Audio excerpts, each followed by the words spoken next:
Respon terkait rencana pelarangan penjualan rokok eceran ataupun ketengan ini menuai sejumlah pro dan kontra. Sebagian kemudian setuju atas dasar kesehatan maupun konsumsi merokok apalagi bagi anak-anak maupun remaja serta juga keluarga miskin. Namun khawatiran atas kebijakan ini juga disuarakan disebut akan mematikan pendapatan bagi pedagang kecil maupun kelontong. Lalu bagaimana aturan ini akan berjalan serta seperti apa pengawasannya agar kemudian efektif hingga ke masyarakat. Untuk membahasnya sudah terhubung bersama kami. Pertama tenaga ahli Madya Kedeputian 2 KSP, Ibu Erlinda. Halo, selamat malam, Ibu.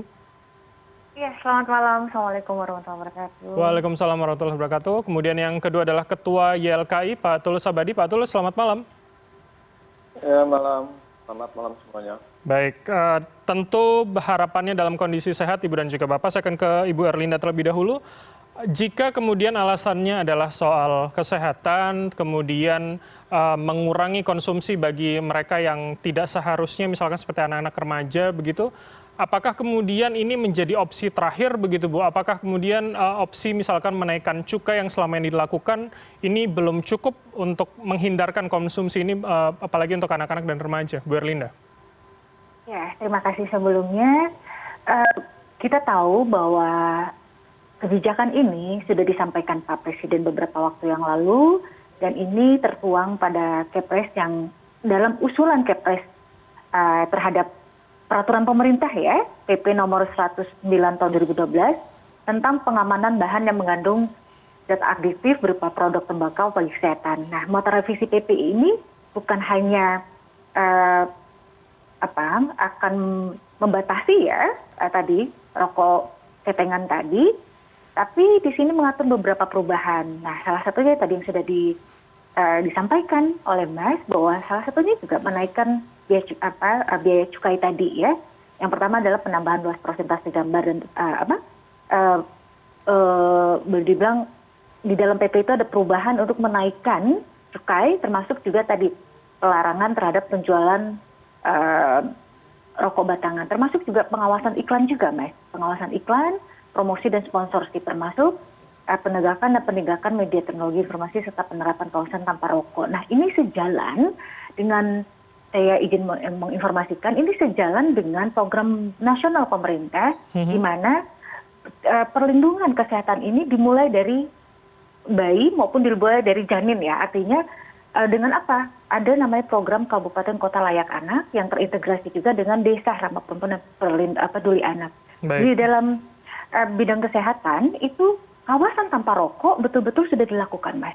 Dan ini sudah lebih dari 356 kabupaten kota, kurang lebih ya, saya nanti revisi kalau salah, kurang lebih kabupaten kota layak anak ini yang memang betul-betul kawasannya bebas tanpa rokok. Baik. Nah, artinya ini sejalan dengan harapannya sehingga tadi yang sudah disampaikan kenaikan cukai rokok, prevalensi merokok anak, termasuk juga rokok elektronik itu betul-betul di dalam perubahan PP ini memang sedang diajukan ya untuk bisa nanti dijadikan kebijakan secara nasional. Baik, Bu Erlinda, kalau kemudian tadi Anda sebutkan beberapa daerah misalkan sudah melalui perdanya, sudah mengatur cukup banyak lokasi-lokasi bebas asap rokok, dilarang merokok di lokasi-lokasi, apalagi lokasi publik begitu, dan kemudian kalau saya juga mengacu pada PP nomor 109 2012 tentang batas minimal merokok untuk anak, dilarang untuk anak di bawah 18 tahun, mengapa tidak kemudian aturan yang sudah ada ini dimasifkan, diketatkan terlebih dahulu, baru kemudian membentuk atau kemudian menerapkan aturan yang baru, Ibu? Ya, sebenarnya ini kan penguatan, Mas. Jadi kita koreksi sama-sama, ini adalah penguatan dari kebijakan-kebijakan yang terdahulu. Nah, perubahan dari PP 109 ini itu betul-betul bentuk tanggung jawab pemerintah dan Pak Presiden Jokowi betul-betul di sini komitmen terhadap di mana kesehatan kepada seluruh rakyat Indonesia itu dikedepankan.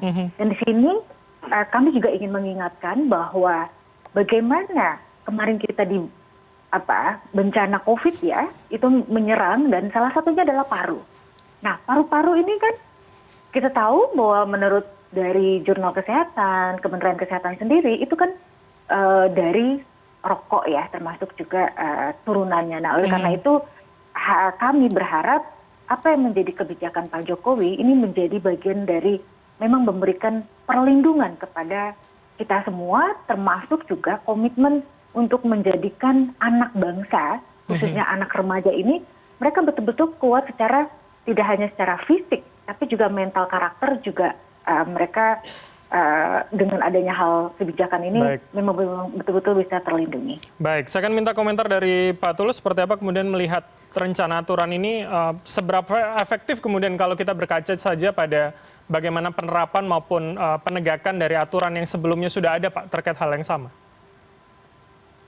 Ya, pertama ini baru wacana dan kita berharap memang ini menjadi kebijakan yang diwujudkan oleh pemerintah Presiden Jokowi, dan memang sebenarnya YLKI juga sudah mendorong sejak lama bahwa berbagai instrumen pengendalian tembakau itu harus dilakukan, dan salah satunya adalah dengan melarang penjualan ketengan ini atau batangan. Karena rokok ini kan zat adiktif dan kena cukai. Tidak ada barang kena cukai bisa dijual secara bebas kecuali di Indonesia. Nah, dalam rangka pembatasan barang kena cukai, bagaimana mandat di dalam undang-undang, maka memang barang yang menimbulkan eksternalitas negatif baik pada konsumen penggunanya, pada masyarakat sekitarnya dan lingkungan memang harus dibatasi dan dikendalikan. Nah, penjualan ketengan ini salah satu upaya untuk dengan masyarakat. Nah, ini yang memang berharap bahwa itu bisa dilakukan untuk menurunkan prevalensi merokok di Indonesia yang saat ini sangat tinggi, jumlahnya 9,1%, dan itu kepada anak-anak. Nah, karena itu upaya mewujudkan kebijakan larangan ketengan ini adalah pertama untuk melindungi anak-anak dan remaja, dan kedua untuk melindungi masyarakat menengah bawah. Karena dari data yang ada, Menteri Keuangan sering mengingatkan bahwa rumah tangga miskin di Indonesia itu belanja kesehatan, belanja untuk membeli rokok itu jauh lebih tinggi dibanding belanja untuk kebutuhan lauk pauk dan makanan. Ini satu hal yang ironis gitu. Nah, mengapa itu terjadi? Karena rokok dengan terjangkau dan lebih murah. Nah, kita harapkan itu bisa menjadi trigger bagi masyarakat untuk mengendalikan konsumsi rokoknya ya. Jadi ini bukan larangan, tapi saya kira kendalian atau kontrol terhadap satu komoditas adiktif yang ada di Indonesia. Baik, kalau kemudian ini kita sebut sebagai niat baik begitu ya, dengan kondisi di lapangan seperti yang Anda sebutkan bahwa konsumsi bagi keluarga miskin ini ternyata rokok lebih besar daripada sejumlah kebutuhan pokok, misalkan seperti makanan utama begitu. Apakah kemudian pengawasannya nanti akan harus lebih jeli kita lakukan begitu, Pak? Mengingat aturan sebelumnya yang kemudian tadi saya dan Bu Erlinda bahas ini sebenarnya sudah ada, namun hanya saja pengawasan maupun penegakannya rasanya belum bisa menjangkau hingga ke akar rumput begitu, Pak Tulus. Ya, ini sebenarnya larangan penjualan ketengan bukan hal baru di Indonesia ya, karena rokok, kan ada dua jenis rokok ya, antara rokok putih dan rokok kretek. Nah, sudah lama rokok putih itu dilarang menjual ketengan, sementara rokok kretek boleh. Jadi ini sebenarnya kebijakan yang diskriminatif. Kedua, di penjualan sejak adanya PP 109/2012, rokok itu sudah di toko-toko modern itu sudah tidak boleh menjual ketengan dan mereka patuh dan juga menjual kepada anak-anak. Nah, saat ini saya kira kondisinya adalah perluas untuk tidak menjual di berbagai tempat dengan cara ketengan. Dan ini saya kira tidak akan istilahnya merontokkan pendapatan penjualan rokok, tetapi akan terjadi hal yang sama atau tetap bisa menjual rokok karena masih bisa diperjualbelikan secara bebas. Ini sebenarnya satu hal yang ironis, Mas Bram, karena lagi rokok ini barang yang kena cukai, ya. Barang yang kena cukai itu memang harus dibatasi dan dikendalikan.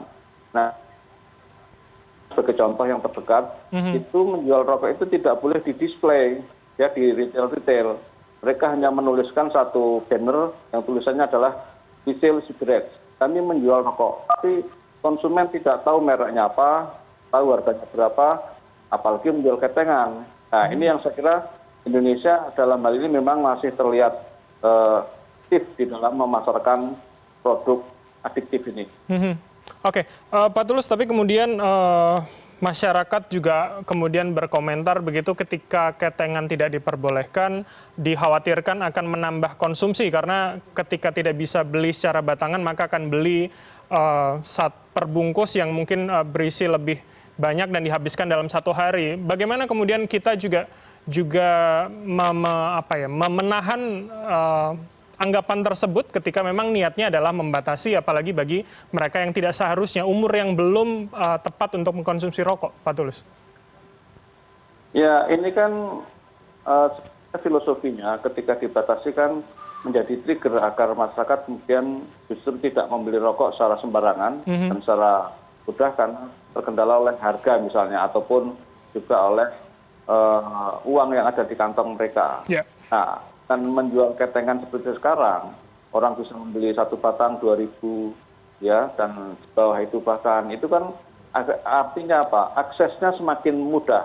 Nah, harapannya dengan hal ini, dengan larangan ketengan nanti aksesnya akan kurang dan mereka akan berpikir untuk misalnya membeli pengurangan pembelian, tetapi tetap secara average akan mengurangi konsumsi secara dramatis ya, karena di Indonesia ini kan masih familiar dengan rokok, dengan iklan rokok, saran yang masih masif dan lain sebagainya. Jadi saya kira masyarakat khususnya para peritel, apalagi industri itu memang harusnya mendukung kebijakan ini karena sama untuk pelindungan kepada masyarakat konsumen, aspek kesehatan maupun ekonomi, dan secara ekonomi bagi industri dan juga bagi peritel juga tidak ada pengaruh yang signifikan soal pendapatan. Baik, Pak Tulus, tentu ini menjadi tantangan terbesar begitu ya, bagaimana kemudian secara lingkungan, secara environment begitu ini masih sulit untuk kemudian menghindarkan penggunaan rokok. Saya akan kembali ke Bu Erlinda, ketika tadi tantangannya adalah misalkan masih ada retail yang tidak mengikuti PP nomor 109 2012 dan kemudian soal bagaimana nanti pengawasannya Ibu, apalagi di soal bagi masyarakat menengah ke bawah, bagi kemudian warung kelontong misalkan, bagi pedagang asongan, bagaimana kemudian pengawasannya dilakukan dan adakah efek jera yang kemudian diberikan dalam aturan itu nanti? Ya, saat ini memang masih diformulasikan bagaimana pengawasan, bagaimana nanti juga tadi sudah saya sampaikan di awal, penegakan hukum di sini luar biasa. Ya, kenapa? Karena inilah bentuk pemerintah bahwa kebijakan dan peraturan itu memang sejognya harus kita sama-sama kawal dan penegakan itu ada. Dan sudah disampaikan bahwa di poin F itu penegakan dan penindakan itu sudah sangat jelas. Termasuk juga tadi pengawasan iklan ya, promosi, sponsorship, di banyak media juga ada code of conduct-nya atau juga di pelarangan yang sangat ketat. Termasuk jangan salah di sini juga ketentuan rokok elektronik juga ada Mas, ya, dibahas. Ada perubahannya juga sehingga termasuk juga beberapa hal yang lainnya yang kita tahu bahwa terkadang kan di media TV ya terutama itu luar biasa sponsor-sponsor tentang produk-produk rokok itu sendiri kan. Nah di sini kami juga ingin mengingatkan pada seluruh masyarakat bahwa bantuan dari pemerintah, baik itu misalnya program PKH, BLT maupun yang lainnya, data kalau kita lihat dari Kementerian Sosial, itu kan banyak yang sudah disampaikan Pak Tulus itu betul sekali. Bahwa bukan dibelikan telur, bukan dibelikan sembako, atau dibelikan untuk anak ya supaya terbebas dari atau pencegahan stunting, tapi malah diberikan rokok. Nah ini yang kita berharap bahwa dalam perubahan PP ini harapannya tadi pengendalian itu nomor 1, termasuk juga perbaikan yang sangat-sangat signifikan terhadap kesehatan masyarakat. Dan nanti bekerja samanya dengan siapa dalam penegakan dan hal lainnya pastinya akan diatur sedemikian rupa dan kami yakin Pak Presiden itu sangat bijaksana sehingga kalaupun misalnya ada pedagang yang terdampak ataupun yang masyarakat yang terdampak, pastinya ada kompensasi ya, ada kompensasi yang diberikan oleh pemerintah untuk mereka-mereka. Sehingga kita berharap bahwa revisi dari PP 109 tahun 2012 ini harusnya disambut positif karena langkah-langkah ini menunjukkan komitmen pemerintah untuk mencapai target-target pembangunan kesehatan yang tercantum dalam RPJMN. Seperti itu. Dan yang pasti untuk Indonesia bukan hanya Indonesia maju, Indonesia sehat, tapi betul-betul generasi penerus 2045 betul-betul generasi emas. Baik, Bu Erlinda, terakhir kalau kemudian kita bicara soal iklan, sponsorship kemudian sudah diatur, tapi kan ini bicara soal supply dan demand. Ketika demand-nya masih tinggi, belum ada kesadaran dari masyarakat untuk bisa mengurangi atau kemudian menghindarkan anak-anak dan remaja dari rokok. Bagaimana kemudian negara juga mensosialisasikan itu dan menumbuhkan kesadaran tidak hanya dari aturan maupun penjualnya saja, tapi juga dari masyarakat, begitu Ibu? Ya, betul sekali. Supply and demand itu memang yang kita jaga yang melalui program-program nasional. Tadi yang sudah kami sampaikan melalui program Kota Kabupaten Layak Anak, itu betul-betul dalam indikatornya kawasan bebas rokok. Otomatis bagaimana edukasi, pencegahan, dan bagaimana penguatan regulasi di tingkat terendah, ya pemerintah desa pun juga dilakukan. Sehingga ini gayung bersambut antara pencegahan, termasuk juga promotif preemptifnya itu betul-betul gayung bersambut. Dan ditambah lagi kita berharap penegakan dalam banyak hal ya, misalnya masih banyak yang nakal dalam mengiklankan rokok ataupun menjual secara sporadis dan sebagainya. Nah ini harapannya kita bisa jalan bersama karena sekali lagi pada saat supply and demand-nya terlihat, otomatis kan kita bisa merasakan. Dan terutama nanti untuk di jaminan kesehatan itu kan bisa dialokasikan ke hal yang lebih produktif lagi dibanding untuk mohon maaf gitu bagi mereka yang terkena paru akibat rokok dan sebagainya ataupun sakit karena akibat dari dampak rokok ini, itu kan bisa kita arahkan ke yang lebih efektif ataupun lebih untuk kesehatan keluarga ya, terutama untuk anak juga. Baik, saya akan ke Pak Tulus terakhir, pertanyaan yang sama, bagaimana kemudian menumbuhkan kesadaran itu agar kemudian kita tidak hanya menitik beratkan pada penjualnya saja, dan apakah kemudian pengawasannya nanti akan bisa dilakukan lebih efektif begitu Pak, kalau kemudian pendekatannya tetap pada penegakan, tetap pada efek jera begitu, seperti apa Anda melihat? Ya, sebenarnya kalau edukasi pada masyarakat kan sudah jelas pesan dari negara, pesan dari kesehatan bahwa dalam bungkus rokoknya itu sudah tertuang gambar yang sangat jelas, sangat mengerikan, bahkan bahwa rokok bisa membunuhmu, rokok menyebabkan kanker paru dan lain sebagainya. Ini kan sebenarnya pesan kepada konsumen tentang bahaya rokok, edukasi pada masyarakat. Nah, oleh karena itu sebenarnya yang kita dorong kepada pemerintah, kepada Presiden Jokowi agar pesan peringatan bergambar ini juga bisa dilebarkan, bisa diperluas. Karena saat ini pesannya baru sekitar 40% saja dari bungkus rokok, itu pun sering tertutup pita cukai.